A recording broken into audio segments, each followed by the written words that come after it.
Хлопзеку хатырскуатели хопшра, хара хакуп ишьяшу ицо айфиракна.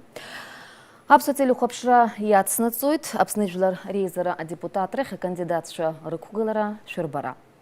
Добрый вечер, уважаемые телезрители. Абхазское телевидение продолжает прямые эфиры, дебаты кандидатов в депутаты Народного собрания Абхазии. Последовательность и день выхода в эфир определила Центральная избирательная комиссия методом жеребьевки. Сегодня к нам в студию были приглашены 3 кандидатов в депутаты от 24-го Пшапского избирательного округа: Ашот Минасян, Ашот Аксузян и Хачик Такмазян. Однако на эфир пришел только один из них – Такмазян Хачик Мигранович. Здравствуйте, Хачик Мигранович. Перед тем, как мы начнем, хочу напомнить телезрителям, что у вас есть возможность принять активное участие в дебатах. Вы можете присылать свои вопросы любому из кандидатов на электронную почту, адрес которой вы сейчас видите на своих экранах. Также за прямым эфиром можно следить на всех социальных платформах и официальных страницах абхазского телевидения. Итак, начнем.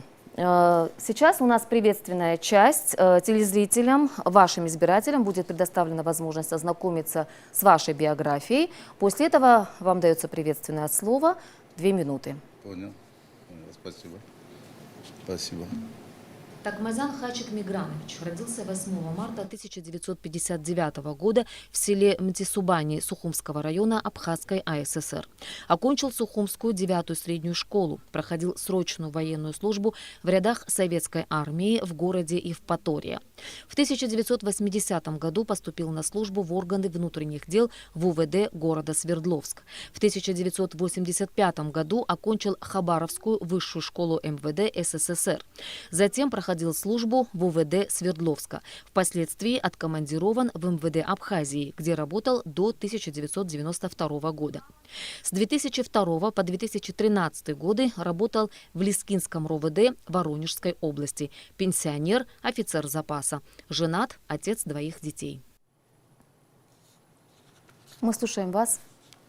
Спасибо. Спасибо. Ну, хочу зачитать, рассказать мои программы.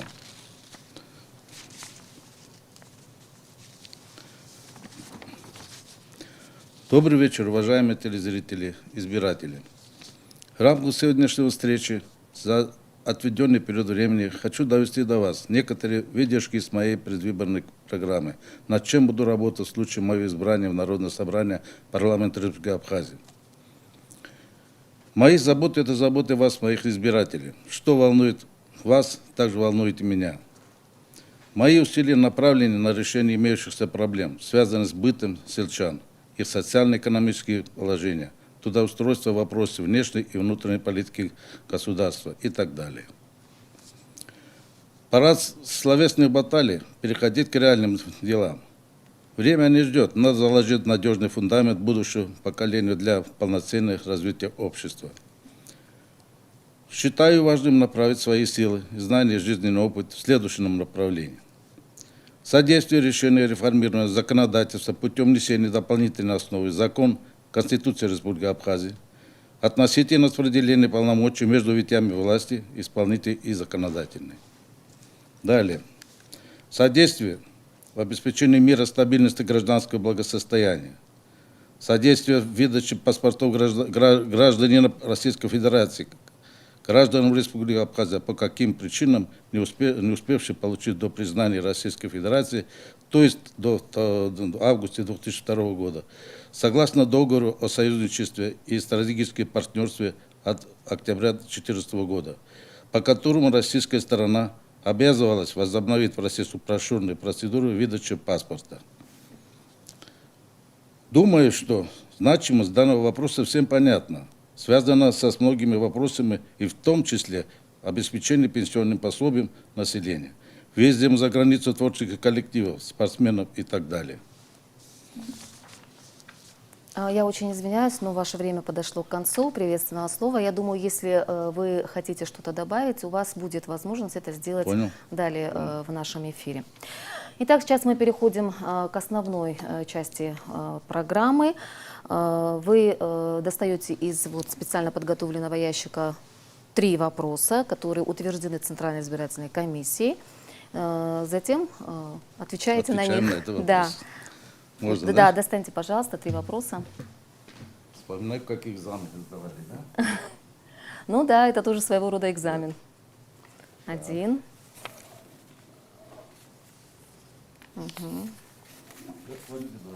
Еще 1. Все, спасибо большое. Так, сейчас я вам их озвучу, все 3, да, сразу. конечно. Вы, как вам удобно, в любой последовательности Согласен. будете на них отвечать.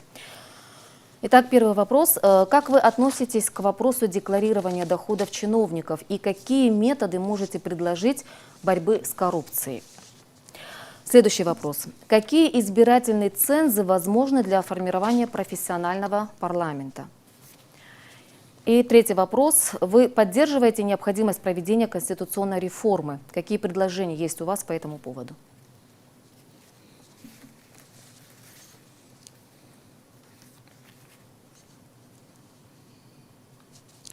Так, первый вопрос. Первый вопрос по поводу декларирования доходов чиновников и какие методы вы можете предложить борьбы с коррупцией?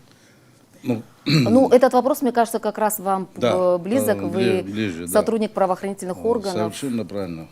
Борьба с коррупцией, это она, знаете, что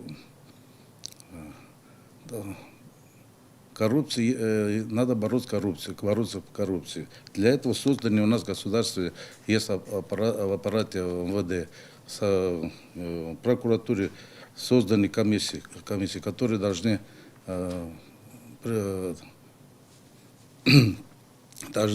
пресечь то или иное действие граждан, которые совершают такие преступления. У нас есть, ну, таковой механизм, это не работает у нас, практически очень слабо работает. Поэтому я думаю, что надо подробно подходить к этому вопросу, очень,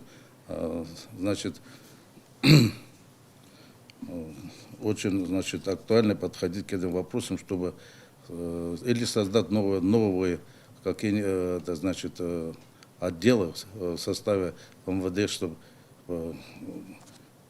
чтобы мы могли, Ну, вот у нас в парламенте в прошлом году был принят закон о Да. декларировании доходов и расходов чиновников Да. и госслужащих. К концу года удалось уже Кое-что. заполнить первые декларации, да, и уже какие-то данные поступило в Министерство по налогам и сборам, то есть какие-то шаги уже в этом направлении делаются. Да. Но все равно Это- многие, да, как бы говорят, это что мало, еще да. это не настолько Это эффективно. не таком Да, вот вы находится. как офицер запаса, бывший сотрудник правоохранительных органов, какие вы можете предложить методы для более эффективной борьбы с коррупцией? Надо создавать комитеты, создать в прокуратуре создать. Она есть, практически есть, но механизм не работает фактически. Его слабо работает, так скажем. Вот. Также у нас МВД, где есть такие отделы, которые работают, но она неэффективность его действия, я думаю, что надо более активно работать, наверное, совместно с другими органами. Там должно быть задействовать и СГБ, МВД, прокуратуру, создать какой-нибудь совместный орган, который полноценно работал бы этим. Я думаю, что тогда, может быть, мы выйдем к какому-то знаменателю, чтобы выйти из этой ситуации. Хорошо, может, перейдем к следующему вопросу. Давайте. Какие избирательные цензы возможны для формирования профессионального парламента? Здесь речь идет о каких-то определенных требованиях к кандидатам в депутаты. Возрастной ценз, ценз Я считаю, наличия что возрастной определенных ценз знаний. у нас, конечно, в государстве взято с 25 лет. Но я лично считаю, что это очень возраст не то, что опыта, жизненного опыта и профессионализма, мне кажется, это очень немаловажный фактор. А, Я считаю, что с моей стороны должен быть человек, который достигший 30 лет. Это мое мнение. Мое мнение. Потому что более человек должен иметь опыт жизненный и профессиональный, и все совместно она должно быть, более будет эффективно работать. Это вот. А еще какие-то дополнительные требования к кандидату должны предъявляться, или этого достаточно, только человек, достигший Нет, 30 лет и имеющий высшее образование? Кандидат не должен имеющий быть, конечно, высшее высшим образованием, эрудированный должен быть человек.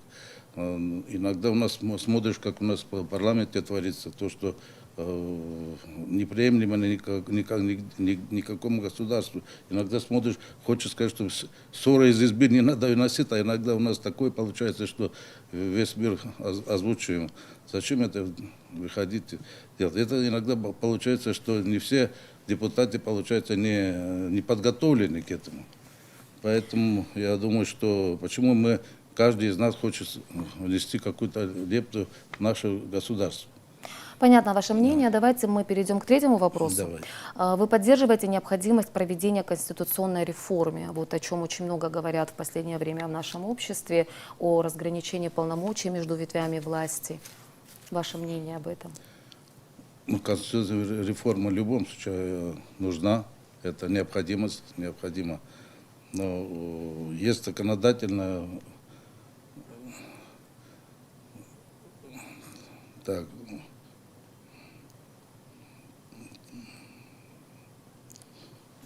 так. Ну, реформа Конституции, тут имеется в виду в основном разграничение полномочий между ветвями власти. У нас сейчас президентская власть, да, вот предлагается, что будет не президент у нас, не то чтобы не президент, а будут разграничены полномочия, то есть парламент будет принимать основные решения по каким-то вопросам. Вот предлагается внести именно такие изменения в Конституцию. Вы что думаете по этому поводу? Я думаю, что парламент, естественно, должен решать, вносить такие изменения, в смысле создать законы, которые могло государство и работать в дальнейшем. То есть вы за? Конечно, конечно, за реформы в любом случае. Хорошо, спасибо большое вам за ваши ответы. Сейчас мы немножко передохнем и продолжим.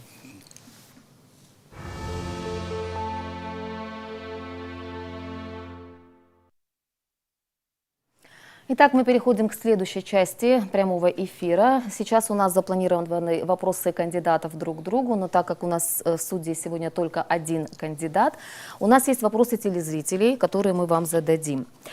И первый вопрос от Левона Минасяна, от вашего соотечественника. Он у нас как раз спрашивает ваше отношение к абхазским средствам массовой информации и как вы оцениваете объективность освещения внутригосударственных процессов. Не знаю, насколько вы часто смотрите абхазское телевидение и средства массовой информации именно абхазские. Я считаю, что довольно хорошо освещается те или иные. Даже чересчур мне хочу сказать, что хорошо. Потому что иногда для меня кое-какие вопросы, которые бы не хотелось бы, чтобы это было, но на что-то объективно получается демократично. Вот. Я считаю, что это положительно оцениваю средства массовой информации, то, что у нас телевидение. Да? А откуда вы черпаете информацию в основном, вот то, что происходит у нас в республике? Вы смотрите какие-то... Абхазское телевидение. Абхазское да. телевидение? Конечно, 3 канала ТРК, первый, второй канал. Каждый 7:30 начинается, и повторы повторяются, конечно, естественно. А как мы больше откуда будем знать?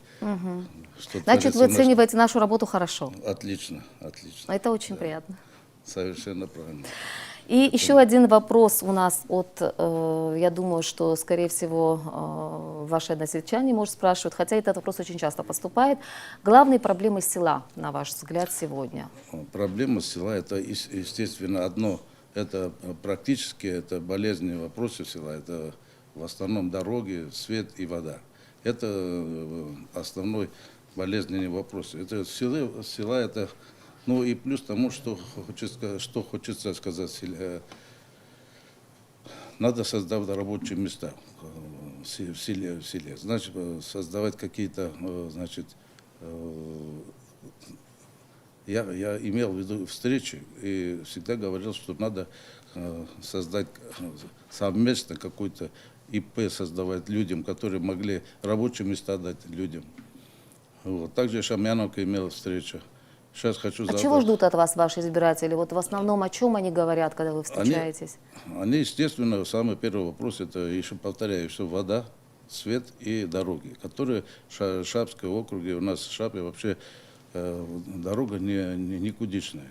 Это невозможно. И в первую очередь, когда идет встречаться с сельчанами, начинается вопрос, кто будет делать. Естественно, мы не говорим, что с кармана кто-то сложен, находим инвестиции, будем искать. Есть у нас проработанные вопросы, которые могут инвестировать. Вот. Их будем искать, во-первых. Во-вторых, еще, конечно, мы будем выходить с предложением на уровне администрации, вот, села и также района. И будем решать такие вопросы, если конечно, я пройду в этом депутатом. Естественно, будем это вопросы решать. Понятно. Ну что ж, у вас еще есть время. Если хотите, мы еще вопросы используем. Да, практически, я думаю, что здесь кто приходит сюда, такие вопросы аналогичные. Практически все смысл мы знаем. Кто-то красиво скажет, кто-то чуть не так скажет. Но смысл нам понятно, что у нас здоровое общество нужно порядок навести, стабильность в стране.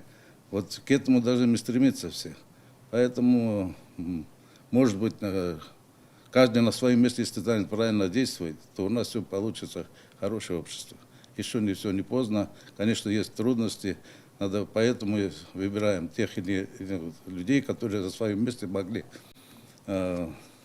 дать правильные или создать какие-то законы, которыми могли решить наши проблемы внутри себя. Хорошо. И еще одна часть нашего прямого эфира завершена. Через несколько секунд мы перейдем к следующей части.